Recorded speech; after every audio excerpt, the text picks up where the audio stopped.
All right, so it's O Block in the house. Yes. We're here tonight. Yes. We're about to turn up. What? And everybody's feeling all right.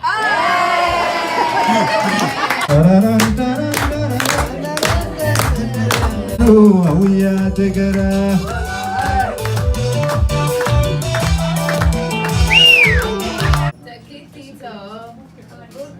Burka aja dalam.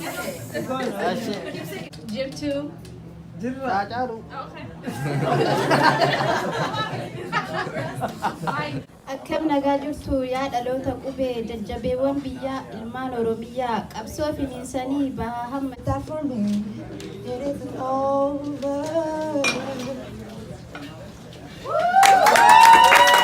eyes.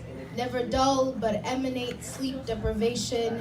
You stride through these halls, up and down these stairs, this house. This home was built off of your back with your bare hands. Ilmoo ishee irratan of hin qusanne lubbuu ishee yoo ta'e kan duubatti hin jenne ilmoon hin bareeddu silaa haadha malee keessattuu adduma garaan haadha dhalee.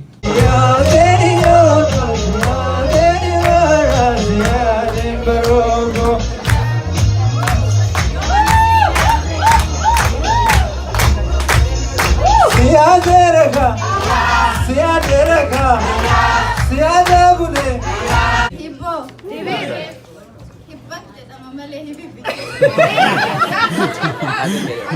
It's just beautiful over there. And I encourage you guys, maybe one day, maybe I don't know, one day just go over there and visit. And countryside, amazing, beautiful, beautiful.